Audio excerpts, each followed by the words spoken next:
Space Raiders is a 1983 sci-fi adventure film from director Howard R. Cohen. The movie opens in space, the bargain frontier, on the faraway planet of Patsy Peace? Oh wait, that's the actress. Anyway, on this unnamed planet, some robots are loading a cargo ship. In the loading bay, young Peter is trying to catch a stop-motion bug. Apparently the station's having robot problems. We don't want any robots picking up our executives and loading them like we had last time. Here's something I never thought I would see. A robot taking a coffee break. Just as Peter catches the bug, the station is invaded by Space Raiders. Human, alien? I guess they could only afford to make up for one. The not-so-good security force shows up to die. What is this guy even doing? Good to see the robots aren't helping. After killing about 100 security guys, they get one of the raiders. Oh, right in the jelly packet. Okay, Amanda, do something that looks really cool, but is ultimately pointless. Perfect! Peter decides to hide in a cargo ship so he doesn't get shot. Half the team escapes in the stolen ship, and the remainder go back to their ship. Ah, Ted, where did you learn to drive? Hey, look at that, they stole the ship from Battle Beyond the Stars. The team finds the rest of the gang with the cargo ship. You see, kids, when two spacecrafts love each other very much, they form a special union. Jess is dying, so Captain Hawk uses an air compressor to reinflate him. Just then, the alien flight plan senses the kid. Is this a bad time? Inflating him doesn't seem to work, so now they switch to the vacuum. I have a feeling this line was borrowed from a much bigger movie. Breathe! You never could follow orders. Breathe! Seems that none of their fancy medical equipment helps, and Jess dies. Flight plan then points at Peter. Am I grounded? Peter's father's talking to Generis, who's sending a team of fighter ships after the raiders. Peter's talking to Hawk, who's trying to figure out what to do with him.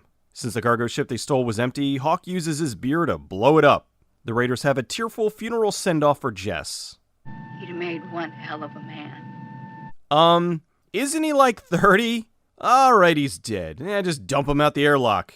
Oh my god, that's what they did. That's harsh. Not even a space coffin. Hawk gives the bug a new home so it won't suffocate. Some company ships are attacking the raiders, so they spring into action. Hawk's having a hard time outrunning them until one of the guys does this. Hit it! Drunk space driving.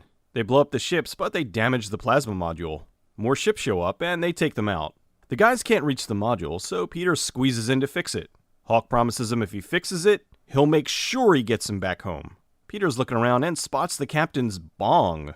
How's his beer not falling over? Peter reconnects the pipe, which gives them the power to get away. Meanwhile, back at Evil People headquarters, they're unveiling the galaxy's most powerful battlecruiser called... The first test of the great robot ship. The Great Robot Ship? At least in Battle Beyond the Stars, they called it Hammerhead. So anyway, they get the Great Robot Ship to track down Peter. His father's thinking this isn't a good idea. This thing certainly isn't meant to be a knockoff Star Destroyer, nope. Peter's bonding with the crew. Maybe don't point your gun at the kid. Flight plan helps the kid relax by feeding the bug some space licorice. Amanda angrily fixes her hairdryer and laments how she doesn't like nice children. Nice kids drive me crazy. They then dock at a space station. Ace sees a space prostitute and makes his move. Lady Gaga, what's she doing here? Hawk's explaining that they're safe in the station, so Peter wanders off. A couple of crooks notice Peter's a company kid, so they plan to kidnap him for ransom. So, would ya? Flight plan senses the bad guys are trying to abduct Peter. Amanda doesn't know what to do, so Aldebaran drags her off screen. Peter's looking at some marinated animal feet when they find him. Just then, This is Zoryatan, the head honcho around here. His name sounds like an antidepressant. He wants them to get rid of the boy, but they make a deal to keep him there until they figure out how to get him home. Hawk tries to sell the kid on the idea that he's not in danger. He's just on a great adventure. Over in the cafeteria, sheesh, I can almost hear the cantina music. The raiders are gathering for dinner. Peter's bored watching crazy Mel ads on the holotube. He's tired of being locked up in his room where he's safe, so he hacks the door to get out. The bad guys immediately spot him. For March alone, we got 4 double occupancy rooms, docking fees, maintenance fees, laundry fees. We didn't do any laundry. We never do laundry.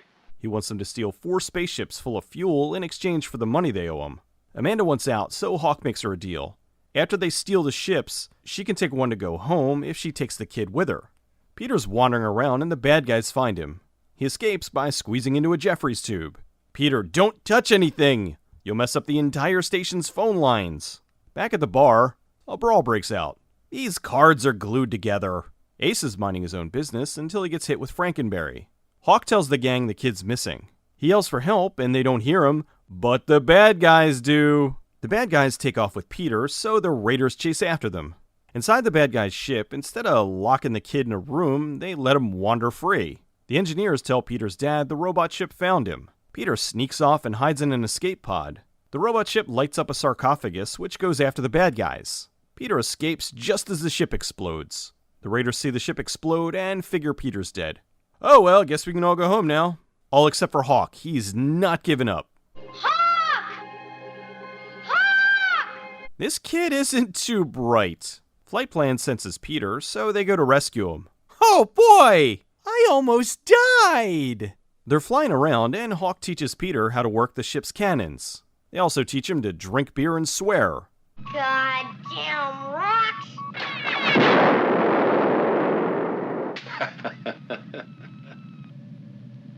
They stop on a planet to steal the cargo ships. Peter decides to let the bug go. No, kid! You're introducing a foreign species to a new planet. Who knows what untold horrors you've unleashed? The gang heads towards a matte painting. The factory's overrun with robot security. Okay, hold on. This robot shoots someone at point blank. How did it miss? The gang takes out a lot of robots. This robot's breathing.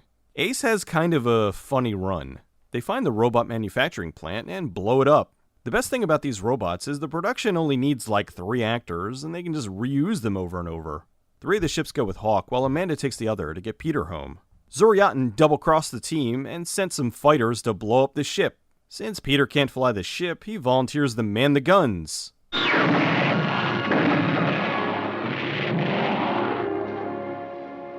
My God. You got him. Great, kid, don't get cocky. They get shot and start spiraling towards the planet. We're gonna crash! Nope. We'll probably burn up before we get anywhere near the ground. That's good. Oh, wait, no it isn't! They crash on the planet and escape on foot. Where are they? Oh no, they've landed in France! They're getting away and Amanda gets shot. Damn you, kid! Peter escapes into the backwoods of Mobile, Alabama. The soldiers capture him and take him to Zoriatin. The raiders go to the bar to celebrate, but Flight Plan senses Peter's on board. He zips up his shirt to show that he means business. Flight Plan rescues him and gets shot. He then dies a very overly dramatic death. Get away, kid! You destroy everything you touch. Peter heads to the bar to find the rest of the raiders. Hi guys, I'm responsible for 2 more deaths. The super robot ship found the space station and their defenses kick in. The ships from some other Corman films all battle it out. Hawk finds Lou trying to escape. They kill him, but not before he takes out Aldebaran. Zoriatin is mad and kills Ace. This is all your fault, kid. Hawk shows up and gets shot. He still manages to kill Zoriatin. Hawk and Peter stumble back to the ship. Hawk then teaches the kid how to fly, and then naturally teaches him how to blow up the ship. Peter uses the Force and fires a 1 in a million shot to blow up the super robot ship. Now this is pod racing. Hawk's dead. Remembering when he was first on board, he gets the medkit and revives the captain. Ow, ow, ow, okay, kid! I love you, Space Dad. Hawk makes it to Earth to drop off Peter. So a half-dead Hawk flies away and Peter walks off into the distance. He was responsible for hundreds of deaths, caused friends to turn on each other, and most likely cost his father his job. But he'll always have fond memories of this as his great space adventure. Space Raiders was one of many space adventure films from Roger Corman's New World Pictures. After the success of Star Wars in 1977, there was an overabundance of space movie knockoffs. One of the biggest was Battle Beyond the Stars. While most Corman films were budgeted at about $500,000 to $1 million, Battle Beyond the Stars was something closer to $2 million. As such, they had all these amazing sets and ships designed that looked much better than many of their low-budgeted counterparts. Many of the sets and ships were either designed or co-designed by a then unknown James Cameron. After Battle Beyond the Stars, they had all this wonderful production left over, and not wanting it to go to waste, they decided to incorporate it into another film. Corman had already produced various sci-fi and sci-fi horror films like Galaxy of Terror and Forbidden World, so he was looking to do something different. He thought it would be fun to make a space movie with a little kid as the lead. They hired David Mendenhall, an 11-year-old kid who was at the time working on the soap opera General Hospital. This would be his first movie. They based the script loosely on the 1979 film The Champ, which was a remake of the film from 1931. Space Raiders was directed by Howard Cohen, who previously directed Saturday the 14th. He continued to work for Corman, directing movies like Deathstalker 4 and writing scripts for films like Striker and Barbarian Queen. Space Raiders ended up being what they would call a compilation movie. As a way to save money, they reused the sets, props, and even the score from various other productions, mostly from Battle Beyond the Stars. They also borrowed some of the score from Humanoids from the Deep. The most noticeable thing is the spaceship. I mean, it's on the poster, for crying out loud. Corman would reuse the spaceship footage again in Star Quest II, Dead Space, and Forbidden World. You could argue that these movies all take place in the same universe, and since they're all from the same studio, why not? Corman's shared space universe was accidentally a thing decades before the MCU. Wanting to ride the success wave of Star Wars, they planned to release the film alongside Return of the Jedi. Return of the Jedi was released in May of 1983, and Space Raiders was released in July of 1983. The film was a hit for Corman, who then greenlit some other family films. A few years after this, Mendenhall would star in the arm wrestling Stallone film, Over the Top, which kinda had similar themes to The Champ and Space Raiders. He's since gone on to do voice acting in shows like Rainbow Bright and The Transformers. The movie was edited by Stephen Herrick, who would go on to direct Bill and Ted's Excellent Adventure, The Mighty Ducks, and Mr. Holland's Opus. It was also edited by Tony Randall, who would go on to direct Tix and Hellraiser 2. Space Raiders is a fun sci-fi sort of family film. It's this weird mix of lighthearted fare with a kid on a ship with space pirates, but gets dark because everyone around him gets killed. They did reuse a lot from other productions, but unless you're a hardcore Corman fan, most probably didn't notice. Some of the stuff the movie did on its own was good though, like the prosthetics on Flight Plan. Flight Plan was played by Tom Christopher, who was also the alien Hawk in Buck Rogers, and later was Troxardus in Deathstalker and the Warriors from Hell, which was written by Howard Cohen. Zoriatin was also impressive. It's a pretty convincing mask where the actor was able to emote quite well and looked really good for such a low-budget film. While yes, some of the Star Wars rip-off moments are a bit on the nose, like the cantina, but it wasn't as blatant as Battle Beyond the Stars. Even though Space Raiders is full of recycled footage, it's also full of heart. Although it's quite possibly one of the darkest movies that can also be called a family film. There's a rumor that this movie was the inspiration for Joss Whedon's Firefly. It's possible, I can see it, but it's just different enough to also be a coincidence. Although knowing Whedon's penchant for borrowing, I could see him ripping this off.